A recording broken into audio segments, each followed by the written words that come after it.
Hello प्रिय देशवासियों, नमस्कार। आज अम्बेडकरवाद बनाम आडंबरवाद चैनल में आपका स्वागत है। मैं हार्दिक अभिनंदन, वंदन और नमन करता हूँ। आज मैं अम्बेडकर जी द्वारा लिखा गया वेटिंग फॉर ए वीज़ा, जो उनकी आत्मकथा है, उसके तृतीय अध्याय के बारे में चर्चा करेंगे। Waiting for a visa English भाषा में लिखा गया। इसका ट्रांसलेशन अनुवाद सविता पाठक जी ने किया है। इस तीसरे अध्याय में 40 गांव में अंबेडकर जी के साथ जो दुर्घटना हुई, उसमें उनका पैर कैसे टूटा, इसको जानने की कोशिश करेंगे। यह घटना 1929 की है। बंबई सरकार ने अछूतों के साथ जो अन्याय और अत्याचार हुआ, उसके लिए एक कमेटी गठित की। सौभाग्य से अंबेडकर जी को इस कमेटी का सदस्य चुना गया।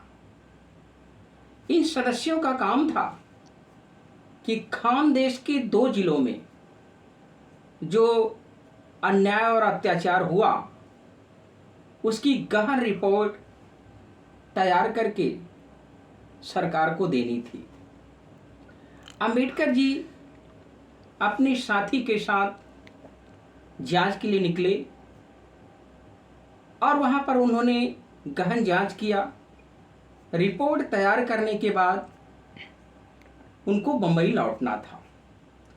उनका जो दूसरा साथी था, वो किसी संत महात्मा से मिलने के लिए चला गया।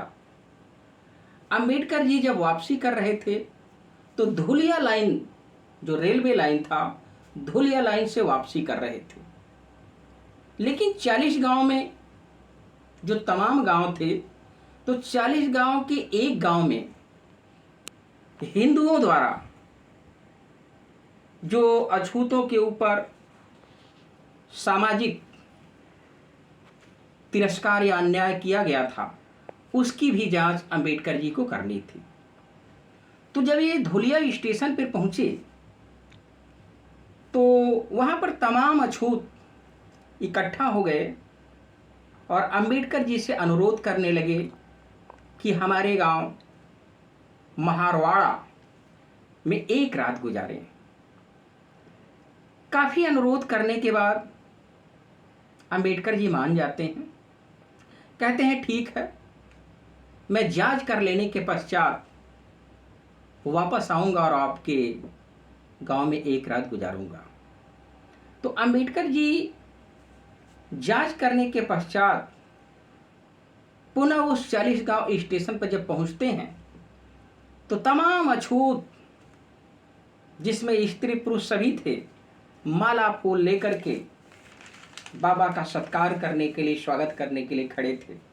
भव्य स्वागत किया जाता है। स्वागत करने के पश्चात महारवाड़ा ले जाने के लिए मंथन शुरू हो जाता है। उस स्टेशन पर कई तांगा वाले थे, लेकिन देरी हो रही थी। अंबेडकर जी समझ नहीं पा रहे थे कि आखिर देरी क्यों हो रही है।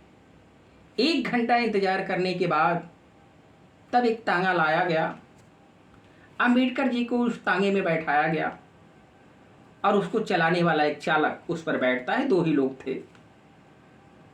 वो नदी वाले मार्ग से उनको जाना था। बाकी जितने भी अछूत थे वो तीखे रास्ते से महारवाड़ा की तरफ चले जाते हैं। अंबेडकर जी से जल्दी वो पहुंचते हैं। तो अंबेडकर जी जब उस नदी वाले मार्ग से चले हैं, जिस पर पुल बना था, 200 गज के करीब चले होंगे, तो वहां पर एक दुर्घटना होती है। एक कार वाला आकर के तांगे से भिड़ जाता है और सौभाग्य था कि एक पुलिस वाला अगर न चिल्लाया होता तो गंभीर दुर्घटना हो सकती थी। तो पुलिस वाले के चिल्लाने के बाद वो कार वाला अपनी कार को पीछे कर लेता है और दुर्घटना टल जाती है। गंभीर दुर्घटना वहां नहीं होती। उसके बाद जिस नदी वाले मार्ग से चलना था इनको, उस पर एक पुल बना था और उस पुल से सटा हुआ एक नाला था जो शहर की तरफ जा रहा था। उस पुल पर दीवार नहीं बनाई गई थी। हाँ, जगह जगह पर 5-5, 10-10 फीट की दूरी पर खंभे लगाए गए थे।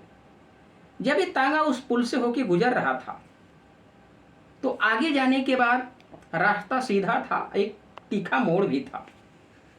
तो जहां तीखा मोड़ था वहां तांगा एक बैग टर्न करता है और तांगा का एक पहिया उसी पत्थर से फंस जाता है जो उस पुल पर लगाया गया था। जब तांगा मुड़ता है तेजी से, झटका लगता है तो अंबेडकर जी उछल पड़ते हैं और उछल करके जो पथरीली जमीन थी नाला का, उस पर गिर पड़ते हैं और तांगा घोड़ा सहित नीचे नदी में जा गिरता है। संयोग था यहाँ कि अंबेडकर जी नीचे नहीं जाते हैं, उसी पथरीली जमीन रास्ते पे गिर पड़ते हैं। गंभीर चोटें इनको आती है। इनका पैर भी एक टूट जाता है। तो जब पैर टूटता है, गंभीर चोटें आती हैं, ये सूचना जब महारवाड़ा के अछूतों को पता चलता है तो रोते बिलखते स्त्री पुरुष भाग के आते हैं। अंबेडकर जी को उठा के ले जाते हैं। उठा के ले जाते हैं और कई दिनों तक अंबेडकर जी चलने फिरने में असमर्थ थे। लेकिन जब वो ठीक होते हैं तो ये सोचने पर विचार करते हैं कि आखिर तांगा वाला इसी मार्ग से रोज आता है जाता है, आखिर इतने नौसिखिए ढंग से क्यों चला रहा था। एक कार से दुर्घटना बची, दूसरी दुर्घटना वहां उस तीखे मोड़ पर हुआ, आखिर इसके पीछे वजह क्या था। तो सच्चाई पता चलता है कि स्टेशन पर कोई भी तांगा वाला तांगा ले जाने को तैयार नहीं था, क्योंकि अंबेडकर जी अछूत थे। वो तांगा वाला किराए पर दिया था और ये तांगा एक अछूत चला रहा था।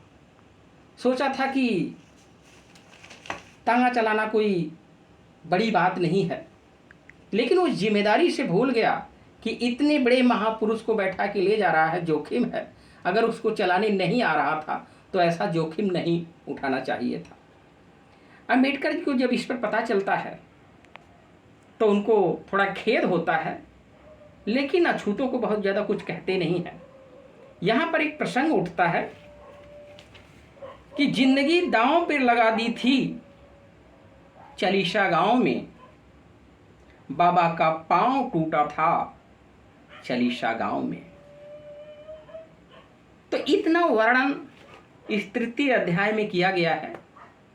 इस तरीके से उनका पैर टूटा था, अछूतों की नासमझी की वजह से टूटा था। और यहाँ पर पैर न टूटता, उनको गंभीर चोटें न आती, अगर जाति प्रथा का काला नाग यहाँ फिर अगर डंक न मारता, अगर उस स्टेशन पर तांगा वाला तैयार हो जाता तो शायद ऐसी दुर्घटना ना होती।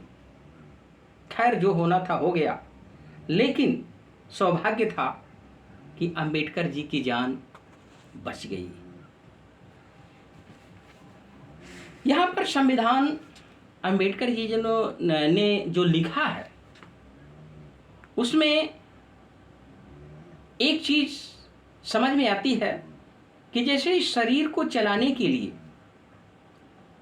रक्त की आवश्यकता होती है, खून की आवश्यकता होती है, उसी तरह एक देश को चलाने के लिए संविधान की जरूरत होती है। तो यहां पर मैंने एक प्रसंग लिखा है, जिस तरह भोजन से देह को रक्त मिलता है, जिस तरह भोजन से देह को रक्त मिलता है, उसी तरह संविधान से देश को देशभक्त मिलता है। आज हमारे देश के अगुआ कन्याकुमारी में मेडिटेशन में गए हैं। मेडिटेशन वो कर तो रहे हैं, लेकिन मीडिया की निगरानी में कर रहे हैं, कैमरे की निगरानी में कर रहे हैं। क्या मेडिटेशन कैमरे की निगरानी में भी होता है? क्या वो उनका जो ध्यान केंद्रित हो पाता है, या देश के साथ ये दिखावा कर रहे हैं? अगर देश के साथ ये दिखावा कर रहे हैं तो इनका एक जो बहुरूपिया रूप है वो फिर जनता के सामने देखने को मिल रहा है। यहां मैंने उनके लिए प्रसंग लिखा है, देश के अगुआ के लिए। मेडिटेशन में कितना डेडिकेशन है यह वक्त बताएगा। मेडिटेशन में कितना डेडिकेशन है यह वक्त बताएगा। इलेक्शन का कितना टेंशन है यह 4 जून बताएगा। ये रवि किशन जो भोजपुरी स्टार हैं, उनको कहते हुए सुना गया है कि देश के अगुआ कन्याकुमारी में जो ध्यान अवस्था कर रहे हैं, ये इसलिए कर रहे हैं क्योंकि सूरज की गर्मी बढ़ गई है। उस सूरज की गर्मी के ताप को कम करने के लिए वहां पर मेडिटेशन कर रहे हैं। क्या मजाक की बात की है? क्या सूरज की गर्मी को देश की अगुआ के मेडिटेशन से कम हो जाएगा? ये देश के साथ मजाक करना छोड़ दीजिए। ये देश का संविधान है। ये देश का संविधान देश संचालित करता है, देह संचालित नहीं करता है। मैं देशवासियों से पुनः अपील करता हूं कि सरकार किसी की भी बनेगी, लेकिन देश का संविधान कोई बदल नहीं सकता। अगर कोई बदलने की कोशिश करेगा तो हम अपनी जान की कुर्बानी देने के लिए तैयार रहेंगे। जान चली जाएगी लेकिन संविधान को छूने नहीं देंगे, ये मेरा वादा है। बुद्धं शरणं गच्छामि, धम्मं शरणं गच्छामि, संघं शरणं गच्छामि। जय संविधान, जय भीम, जय भारत। नमो बुद्धाय, नमो बुद्धाय, नमो बुद्धाय।